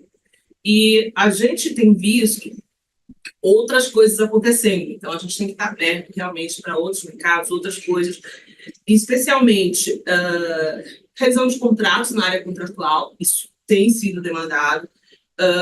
Na questão de fraude a licitações, né, você tem casos locais, e eu já ouvi de vários conselheiros, às vezes você acha, só posso advogar se for sei lá, a gente falou aqui da Lava Jato, por exemplo. Eventualmente não é o caso, você vai ter uma licitação no município XPTO, que vai ter uma investigação. Então, assim, eu acho que tem um leque de coisas que estão ainda inexploradas na área da concorrência, né? E isso faz com que, é claro, os grandes casos, o CAD colocou uma barra muito alta hoje, você só tem as operações de rito ordinário, que realmente são operações desafiadoras, etc. Mas tem outros campos para a gente pensar e para a gente atuar. Não precisa ficar 100% imaginando que só vou trabalhar no CAD se eu tiver um caso gigante, que eu preciso contratar o Paulo, que eu tenho que ter uma reunião com outro Paulo ali, e etc. Então a gente precisa também ver os outros caminhos, né? E, de novo, como que a Ana Paula falou, e acho que o Paulo também falou, olhar para os lados, né? Que a concorrência se comunica com muita coisa, eu tenho visto isso. Eu não fui convidada para ser palestrante, qualquer dia eu conto aqui a minha história, mas os temas se comunicam com outras áreas do direito e que você nem imagina, né? O professor Ronaldo ali falou da área de medicina, por exemplo. A gente tem casos hoje discutindo também esses aspectos. Então, sustentabilidade. Eu lembro que quando eu trouxe o tema de sustentabilidade do IBRAC, lá no auge da pandemia, em 2020, o pessoal falou, será que isso é tema de concorrência? Eu falei, gente, o negócio está assim, estourando. A gente começou a falar de sustentabilidade, novos investimentos, o que as fusões iam demandar, e a gente está vendo isso materializar agora. Então, precisa estar ligado, assim, nas coisas que estão acontecendo. Eu tinha muitas coisas para falar, mas eu acho que eu hoje não vim com esse papel. Muito obrigada. Pessoal, posso fazer só um adendo, desculpa, ao que a Maria Cecília e o Paulo falaram? Só uma coisa, assim, eu acho que do lado da autoridade, e pegando essa parte do explorar, e o que o Furquim colocou, é só se pensar, eu acho que tem essa resiliência da burocracia e da política de defesa da concorrência no Brasil, você vê como em algum nível o Brasil, por exemplo, tem um assento fixo na OCDE para competição, tem um elemento da política de defesa da concorrência que torna o CAD parte, até pela característica que eu falei antes, do direito da concorrência é um negócio quase para internacional, assim. Ele existe um diálogo com uma comunidade internacional. Então, imaginar que esse lado da política vai diminuir, deixar de existir, eu acho que não. Eu acho que a gente consolidou no Brasil muito fortemente esse paradigma de ter uma política de defesa da concorrência como uma forma de ter uma economia e um Estado democrático moderno e ter uma política de defesa da concorrência a partir disso. Do outro lado da moeda, e tentando responder a pergunta e incorporando um pouco o que a Maria Cecília colocou, naturalmente é sazonal, né? O antitrust, o mais antitrust, mais antitrustzinho mesmo, assim, o caso, não esse mundo de objetivos mais amplos, ele responde à economia. Então, isso vale para qualquer área, eu acho, do direito. As coisas vão e vêm. Se você tiver menos M&As acontecendo, e aí você tem que separar os mundos, que a Maria Cecília colocou muito bem, então, ordinários muito grandes vão continuar acontecendo. Talvez se os fluxos de M&A diminuir, sumários diminuam. Então, tem meio que ondas diferentes acontecendo ao mesmo tempo. Mas acho que tem uma onda mais geral, e eu tentei colocar isso... E aí é uma discussão, eu acho que um pouco mais holística até. A gente vive numa década, do 2020, que talvez seja uma década de reavivamento do antitrust em saliência para a política pública global, assim. Então, tem uma série de objetivos, a gente pode discutir muito quais esses objetivos são ou não aderentes à política, mas que ampliam muito o leque do que o antitrust se coloca, assim. A gente falou de sustentabilidade aqui, mas mercado de trabalho. Assim, vocês devem estar cansados de ouvir isso, mercados digitais. Mas é uma discussão. Tem uma série de coisas. Mercado financeiro, casos de meio de pagamento, interface de antitrust com outras agências reguladoras. Tem muita coisa que está para além do mundo ordinário sumário.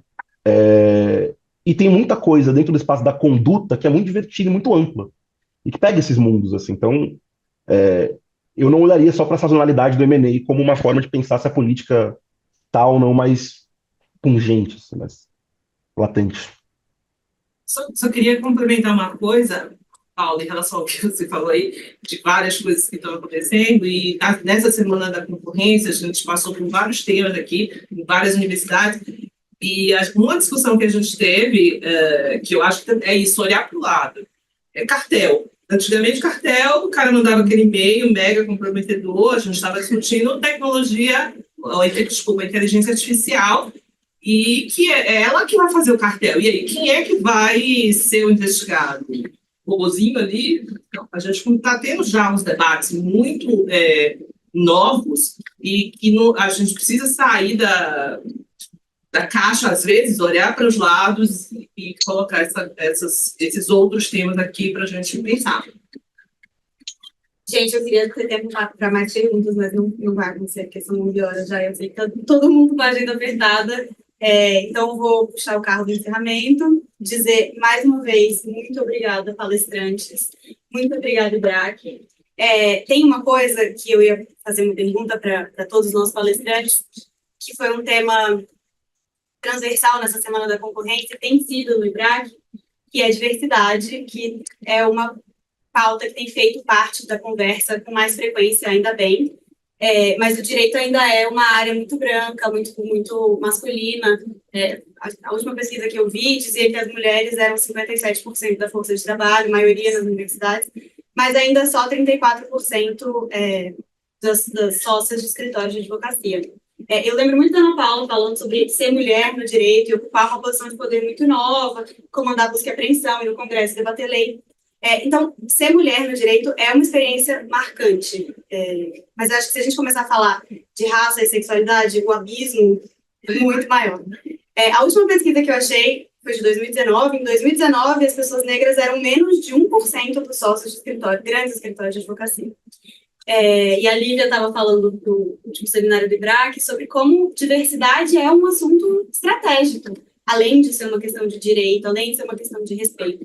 Então, os clientes que a gente vai atender são diversos, têm perfis diversos, e os funcionários, que são parte de minorias e se sentem acolhidos, estou roubando suas palavras, com licença, eles se sentem mais engajados e mais comprometidos com o ambiente de trabalho. Então, pensar na diversidade nesse lugar estratégico que ela ocupa, acho que dá mais incentivo ainda para a gente estimular a diversidade sempre. Então, eu vou deixar aqui como um comentário final, porque eu sou muito para mesas diversas na Semana da Concorrência, acho que esse tem que ser um esforço. Então, vocês, profissionais novos, jovens, nossos palestrantes também, sempre que puderem, façam da diversidade uma parte da atividade de vocês, estimulem, puxem pessoas, criem políticas, tenham ideias, porque isso também é parte da missão de vocês, do mundo, mas no direito. Então, depois disso, volto para os agradecimentos. Muito obrigada de novo por terem vindo. É muito importante para a gente ter vocês aqui. Assim, a verdade é que a gente está apresentando para vocês o nosso produto, né, que é o direito da concorrência. Então, muito obrigada por serem clientes tão atentos e venham de novo ano que vem, por favor. Eu tenho certeza que eu vou meter o professor Paulo Furquim nessa de novo. E vou passar a palavra para a Cissa para fechar em nome do IBRAC. Então, eu ia comentar isso, né? Esse ano foi criada a diretoria. No mandato anterior, eu era diretora de compliance do IBRAC, eu venho da carreira de concorrência, passei também pelo compliance, enfim, uma história muito longa, e vocês já tiveram histórias aqui maravilhosas sendo contadas hoje, mas eu assumi a diretoria de diversidade, e a gente tinha muito um debate de diversidade de gênero, e a gente quer, além do debate de diversidade de gênero, mostrar profissionais negros, profissionais LGBTQIA+, queremos mostrar pessoas com deficiência. A gente está discutindo muito essa pauta lá dentro do IBRAC, como fazer essa inclusão. Tá, e é uma demanda da sociedade. Ontem eu tive um almoço de um grande escritório aqui totalmente dedicado a discutir esse assunto da diversidade e da inclusão. Então, eu fico muito feliz. E aí eu gostaria de fazer um agradecimento agora geral a todas as pessoas que nos assistiram aqui durante a Semana da Concorrência.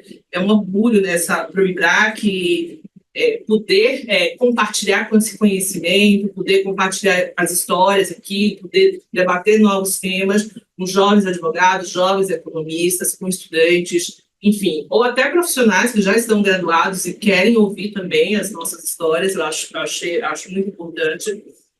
De novo, eu tinha feito aqui umas notas, mas é o primeiro ano dessa diretoria. O IBRAC Júnior vem para dentro, já tem uma cobrança também do IBRAC contra o etarismo, já tem uma cobrança lá dentro, e ao longo dessa semana a gente falou temas como sustentabilidade, acordo entre concorrentes, falamos sobre inovação, sobre novas tecnologias e atos de concentração, mercados digitais, enfim. Foi uma semana muito rica. Ela está sendo gravada, vai estar disponível no canal do YouTube do IBRAC. E eu queria agradecer especialmente as universidades que nos acolheram também durante o decorrer dessa semana. Foram 10 faculdades. Hoje, especialmente, agradecer ao professor Paulo Furquim, ao professor Ronaldo, que nos acolheram aqui presencialmente no INSPER, virtualmente na Zumbi dos Palmares.